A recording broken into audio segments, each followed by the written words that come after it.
పాత సర్కారోళ్ళు ఉన్నప్పుడు ట్యాంక్ బండ్ చెరువు కట్ట మీద కార్ల పోటీలు పెట్టిర్రు, యాదికున్నదా? ఎక్కడనో బయటి దేశాలల్లో అయ్యే కార్ల పోటీలను మన పట్టంలో పెట్టిర్రంటే ఎంత గొప్ప ముచ్చట అని ఎక్కడెక్కడోళ్ళంతా వచ్చి చూసిపోయిర్రు. రయ్య రయ్య కార్లు ఉరుకుతుంటే చూసి సంబరపడ్డరు. అయితే ఇప్పుడు కార్ల పోటీల మీదనే కార్ పార్టీ వాళ్లకు పర్షన్ వచ్చి పడ్డది.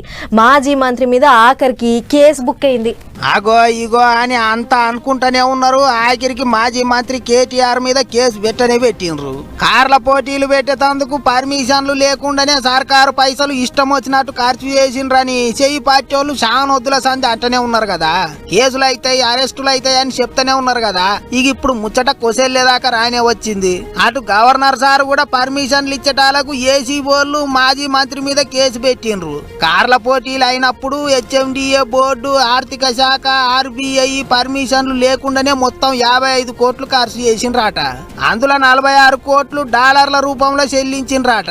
ఎవరిని అడిగి పైసలు బయటి దేశపోళ్ళకి ఇచ్చిండ్రు అని ఏసీబీ ఆఫీసర్లు ఇప్పుడు కార్వాయి చేస్తారట. ఈ మొత్తం వ్యవహారంలో పెట్టిన కేసుల మాజీ మంత్రి కేటీఆర్ సారే ఏవన్నట. ఇంకో 2 ఆఫీసర్ల మీద కూడా కేసులు అయినాయి. ఇట్లుంటే కేసు ముచ్చట తెలిసి కారు పార్టీ వాళ్ళు గయ్యన లేచిండ్రు. ఏం తప్పు చేసినామో అసెంబ్లీలో చర్చ పెట్టుండ్రి, బాజాప్తా పబ్లిక్ అందరికి తెలుస్తుంది కదా అన్నట్టు మాట్లాడిండు కేటీఆర్ సారు. శాసనసభ సమావేశాలు జరుగుతున్న సందర్భంగా నేను మిమ్మల్ని రిక్వెస్ట్ చేస్తా ఉన్నా సార్, ప్రభుత్వాన్ని కూడా కోరుతా ఉన్నా. నిజంగా ఈ ప్రభుత్వానికి చిత్తశుద్ధి ఉంటే, ఈ ప్రభుత్వానికి ఏమైనా ప్రజలకు వాస్తవాలు తెలవాలన్న విషయంలో వారికి ఏమైనా నిజంగానే ధైర్యం ఉంటే, దయచేసి ఈ రేసులో ఏదో కుంభకోణం జరిగిందన్నారు కదా, దాని మీద చర్చ పెట్టండి. మొత్తం సమాధానం చెప్పడానికి నేను సిద్ధంగా ఉన్నానని చెప్పి మీ ద్వారా తెలియజేస్తా ఉన్నా.